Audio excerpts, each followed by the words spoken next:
Hola, nos encontramos otra vez reunidos y en este caso para hablar del tema líquidos de punción. Es muy frecuente que la producción de derrame sea debido a un proceso neoplásico. Y este proceso neoplásico va a poder ser producido de diferentes maneras. Lo más común es que haya un tumor maligno que haga metástasis en esa serosa. Pero no es la única causa, aunque sí es la más frecuente. También puede pasar que haya un tumor primitivo de esa serosa, es decir, que ese mesotelio se malignice. Por otra parte, también puede suceder que haya infiltrados tumorales por leucemias o linfomas en las cavidades serosas, o que también las células malignas caigan directamente a la cavidad abdominal, como sucede cuando hay un tumor de ovario, en donde, como sabemos, el ovario no está recubierto por el peritoneo, y si hay un tumor en ese órgano, las células caen directamente y se instalan en la serosa. También puede suceder que haya lo que se conoce como infiltración transcelómica, que por proximidad del tumor a la serosa pase directamente, atraviese la membrana y se instale en la serosa. Esto puede suceder cuando hay un tumor de pulmón en la base y está muy cercano a la membrana pleural, o en los casos de un hepatocarcinoma, que el tumor hepático esté muy cercano a la membrana peritoneal. Estos son solo algunos ejemplos. Bueno, ¿por qué es importante el citodiagnóstico? Porque la detección de células a través de citología tiene mayor sensibilidad que la biopsia. ¿Y por qué esto? Porque hay veces que no se sabe la localización de las células tumorales en la serosa. En cambio, sí, si se produce mucha cantidad de líquido y nosotros tenemos buenas, digamos, hacemos un buen procesamiento, más fácilmente vamos a considerar que están presentes estas células malignas. Bueno, como decíamos, es muy común que tengamos un tumor en la serosa y este puede ser un tumor primitivo del mesotelio, que se llama mesotelioma, o un tumor maligno metastásico, que va a ser, el más frecuente va a ser el adenocarcinoma. También hay otros tumores, ¿sí? Pero difícilmente hagan metástasis, más que metástasis son infiltraciones. Bueno, el mesotelioma es un tumor que entonces se origina en las células a partir de las células mesoteliales. Es poco frecuente y está relacionado con la exposición a asbestos. Se da más en caso en hombres y tiene muy mal pronóstico. Y está relacionado con también el virus SB40, porque se sabe que en el 80% de los mesoteliomas está presente este virus, ¿sí? Y este virus, ¿qué hace? Interfiere con el P53 y el PRB y podía iniciar la transformación neoplásica. Bueno, como ven ustedes, son células mesoteliales neoplásicas que tienen las microvellosidades exacerbadas y tienen un nucleolo muy prominente. Y otra cosa que llama la atención es la presencia de dos colores en el citoplasma, como dos colores característicos. Bueno, y acá esa era una foto que no era nuestra y esta sí es nuestra, en donde se ve la presencia de esas microvellosidades exacerbadas. Pueden estar aisladas o en grupos estas células mesoteliales neoplásicas. Bueno, otro de los tumores más frecuentes que decíamos es el adenocarcinoma.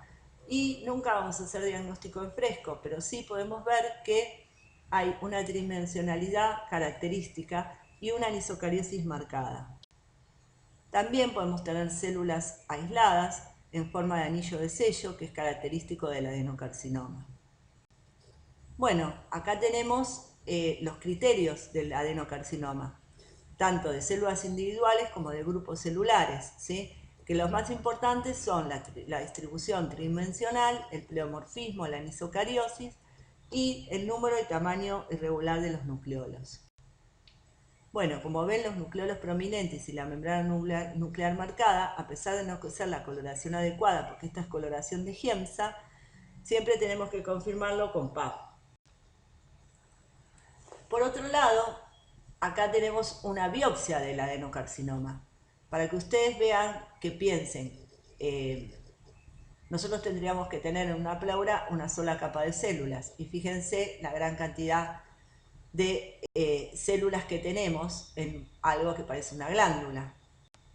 Bueno, esto es lo que encontramos en el líquido, ¿sí? Una forma tridimensional y no tan vacuolizada, porque ya está poco diferenciado este adenocarcinoma. Bueno, aquí sí vemos las formas tridimensionales características y siempre entonces tenemos que hacer la coloración de PAP para confirmar. ¿Y qué es importante el PAP? Porque nosotros podemos ver en 2 dimensiones, ¿sí? Ahí, como ven, se ve en forma tridimensional el mismo grupo.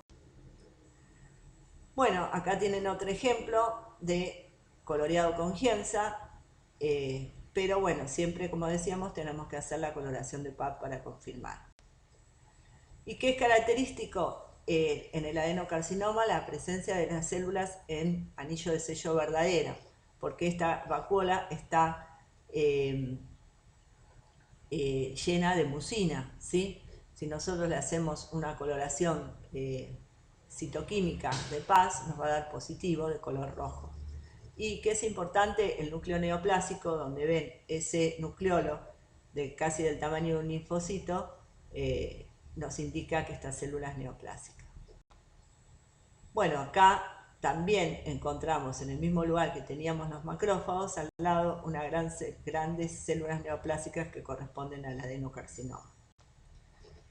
Bueno, y como decíamos, la citocentrífuga no solo es importante para el líquido cefalorraquídeo, sino también otras veces nos puede ayudar a concentrar la muestra, como nos pasó en este caso del adenocarcinoma gástrico, en donde vemos que este adenocarcinoma es característico porque tenemos todas las células aisladas, ¿sí? Son células neoplásicas aisladas, que si las encontramos de esta forma podemos pensar que hay un adenocarcinoma de este tipo. Y bueno, y algo que hay que tener en cuenta, que sí, no es muy frecuente, pero sí que está relacionado con la presencia de, si tuvo el paciente hepatitis B o C, que se puede dar un hepatocarcinoma. En el hepatocarcinoma encontramos a los hepatocitos neoplásicos. Y acá la coloración de Giemsa es fundamental porque podemos verlos mejor que con Papa Nicolau. Se presentan como células aisladas en donde hay un nucleolo muy prominente y el citoplasma está vacuolado. Y acá las vemos con Papa Nicolau, en donde sí se ve el nucleolo prominente, pero también la coloración de Giemsa ayuda. También hay otro tipo de tumores, como el carcinoma lobular o lobulillar de mama, que hacen metástasis a pleura. Y ven cuál es su característica, en donde los núcleos están uno al ladito del otro. Cuando la vemos en el líquido, la vamos a ver como núcleos moldeados, ¿sí? ¿Qué características tiene? Son muy parecidos al carcinoma de células pequeñas, que era tan agresivo, que hablábamos la clase pasada, ¿sí? Entonces, si nosotros encontramos estas células, podemos decir que es un carcinoma de células pequeñas del pulmón si es un hombre.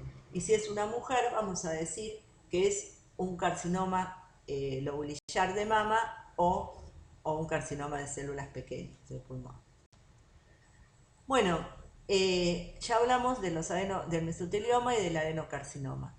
Nos falta hablar de la diseminación de linfomas por obstrucción del conducto torácico. Ustedes saben que el conducto torácico atraviesa y está muy cerca de todo el raquis, y cuando hay una obstrucción de este conducto torácico, casi siempre es porque hay un linfoma muy cercano, ¿sí? Que está produciendo esa obstrucción. Y esto va a hacer que se produzca el derrame de tipo pleural. Bueno, ¿y cómo nosotros vamos a encontrarnos? Nos vamos a encontrar una gran cantidad de células inmaduras de la serie linfoide y un predominio también de linfocitos, ¿sí? En este caso también vemos una mitosis anómala y todo esto nos va a indicar que hay una infiltración por un linfoma. En este caso la coloración de Giemsa es la adecuada, pero también la coloración de PAP nos puede servir para decir que hay una población monomórfica. Todas son células de la misma estirpe. Pero para poder determinar qué tipo de linfoma es, hay que hacer inmunomarcación. Bueno, otra cosa que podemos tener es un plasmocitoma, células plasmáticas neoplásicas, ¿sí? Que también se ven mejor con la coloración de Giemsa. Bueno, como ustedes ven, es importante que nosotros para hacer diagnóstico de los líquidos de derrame utilicemos las dos coloraciones, tanto la de Giemsa como la de PAP, porque la de PAP nos sirve para los adenocarcinomas y la de Giemsa también nos ayuda para los hepatocarcinomas, el cistoadenocarcinoma de ovario, que lo vamos a ver cuando veamos técnicas complementarias, y la presencia de leucemias o linfomas. Bueno, hay veces que nosotros no podemos decir si las células son reactivas o si son neoplásicas, como en este caso. Y entonces, ¿qué podemos decir de las serosas que tienen ácido hialurónico? Decíamos que secretan las células del mesotelio. Y ese ácido hialurónico se une a un receptor que tienen las células neoplásicas. Es por eso que nosotros podemos decir que lo que metastatiza solo en las serosas son los adenocarcinomas, porque los carcinomas pavimentosos no expresan ese receptor, no lo tienen, ¿sí? Entonces, vamos a ver qué es lo que pasa. Por un lado se sabe que la célula mesotelial tiene hialurónico y se une a este CD44 que tiene la célula tumoral. Pero por otro lado tampoco no se sabe si la célula tumoral también tiene ácido hialurónico y se pueda pegar a través de otro receptor. Lo que sí se sabe que las células tumorales tienen una beta 1 integrina que se une a la matriz de la serosa. O sea, que hay componentes específicos que hacen que los adenocarcinomas solo se metastaticen a la serosa. Bueno, ¿y qué es importante? Acá tenemos el camino de la metástasis, ¿sí? Y saber que esta metástasis se produce por vía hematógena o linfática para llegar al lugar y anidarse al lugar donde, que en este caso sería la membrana serosa. Para eso tiene que ocurrir la transición epitelio-mesénquima, de la que ustedes ya estuvieron hablando. Bueno, entonces, tiene que haber esa transición epitelio-mesénquima de la que hablamos y producirse entonces la nidación en otro lugar. Vamos a verlo con un ejemplo. Acá entonces tenemos un adenocarcinoma de endometrio que era el tumor primitivo, ¿sí? Ese tumor, ¿qué va a pasar? Se va a ir a la pleura, ¿sí? Y en la pleura nosotros vamos a encontrar esa metástasis de ese tumor primitivo, ¿sí? Bueno, pero no es la única forma que los tumores alcanzan otros lugares. También puede hacerlo por proximidad y ahí hablamos de diseminación transcelómica, como por ejemplo, si nosotros tenemos un hepatocarcinoma no va a ser todavía linfática o hemática, va a atravesar la membrana peritoneal y se va a alojar. En el caso, por ejemplo, de un tumor en el pulmón, ¿qué va a pasar? Si está muy cerca de la serosa, ese tumor va a trasvasar esa membrana y se va a anidar ahí. A eso se llama diseminación transelómica. Por otro lado, la diseminación de tumores ováricos en la cavidad peritoneal se ven favorecidos por la discontinuidad de la membrana peritoneal que rodea el ovario. O sea que las células caen directamente a la cavidad abdominal, no hacen la diseminación transelómica ni hacen la metástasis por vía hematógena o linfática. Como ven ustedes acá, la membrana serosa recubre, pero deja un espacio en el ovario para que se produzca la ovulación, ¿sí? Por lo tanto, van a caer directamente a la cavidad abdominal y se van a alojar directamente en el peritoneo. Tengan en cuenta que respecto de cómo se informan los líquidos de derrame, hay una nueva nomenclatura que está dada por el Sistema Internacional de Reportes de Citopatología para Efusiones Serosas. Esto salió en el 2020 y los clasifica como no diagnóstico porque hay fallas en la etapa preanalítica.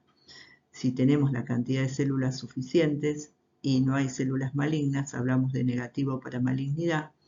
Si tenemos células que no podemos identificar, pero que nos parecen atípicas, como atipía de significado indeterminado, como sospechoso de malignidad o como maligno.